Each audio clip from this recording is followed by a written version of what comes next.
In 27 BC, more than 2,000 years ago, Rome underwent a monumental transformation. Although the Senate and consuls remained to preserve republican tradition, real power became concentrated in the hands of a single individual, the emperor. The first of these was Augustus. His long reign restored stability after decades of civil war and ushered in a period of peace and prosperity known as the Pax Romana. He pushed through sweeping social reforms while simultaneously driving the empire's military expansion. Augustus also revolutionized the military structure. While steps toward professionalization had already begun in the late Republic under generals like Marius and Caesar, Augustus established the army as a permanent state institution. Roman soldiers were no longer farmers conscripted for short campaigns. Instead, they served permanently for long fixed terms, often 20 years, trained year-round, and received a regular salary. This created a standing force that allowed Rome to project power consistently across its vast borders. Through these professional soldiers, later emperors achieved victory on almost every battlefield. Over the next century, they fought to expand their territory from Britannia, modern-day England and Wales, and Europe, to the area surrounding the Mediterranean Sea, stretching eastward into parts of modern-day Iraq, Mesopotamia. However, unlike Macedonia under Alexander the Great, the Roman Empire did not have the ambition to conquer the entire world, recognizing the practical limits of its territorial expansion. The territory of the Roman Empire reached its maximum extent in 117 AD.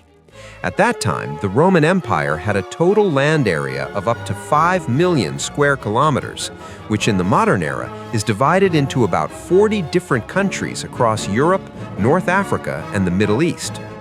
The total population of the Roman Empire was estimated to be roughly 60 to 70 million, representing over 1/5 of the total world population.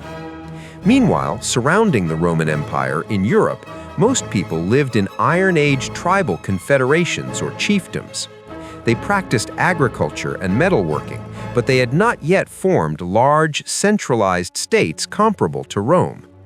The exception was in the East, where major civilizations existed, including Persia, China, and India. During that period, Persia remained a formidable superpower under the Parthian Empire and was the only rival state capable of challenging Rome militarily. India continued to face internal fragmentation, but throughout the early centuries of the Common Era was expanding the influence of its civilization into Southeast Asia. This gradual cultural exchange laid the foundations for the early kingdom of Funan, the Champa kingdoms, and early Malay states.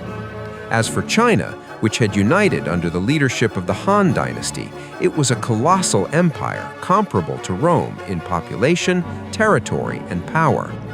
Although separated by vast distances, the two empires, China and Rome, were the twin pillars of ancient civilization, connected indirectly through the famous Silk Road trade.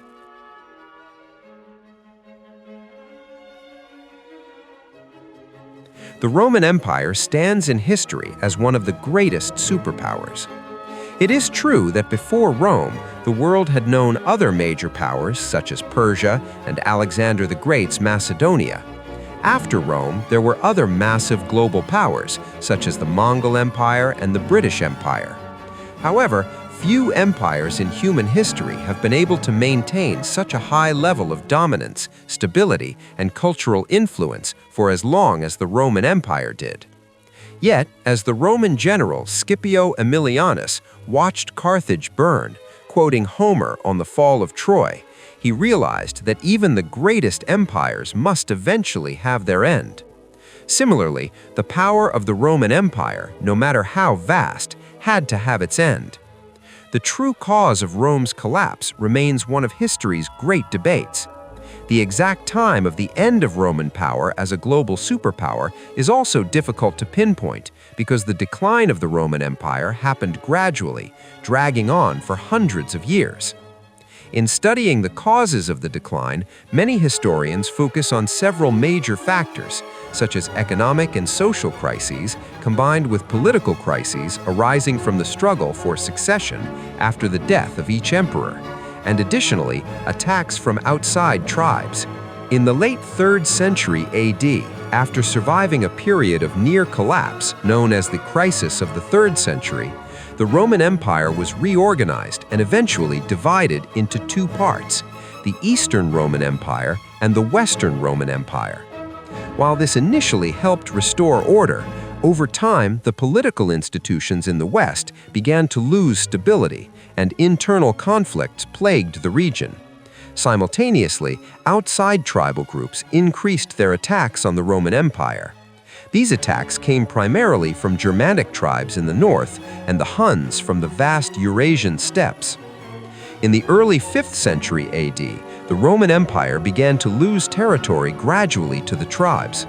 It effectively lost control of Britannia around 410 AD, and vital territories in North Africa and Spain fell to the Vandals and Visigoths soon after.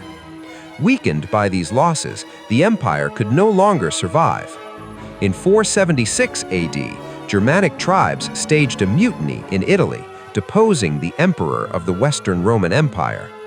Although the Roman Empire did not fall completely, as the Eastern Roman Empire, often called the Byzantine Empire, remained, Rome's status as a global superpower ended there.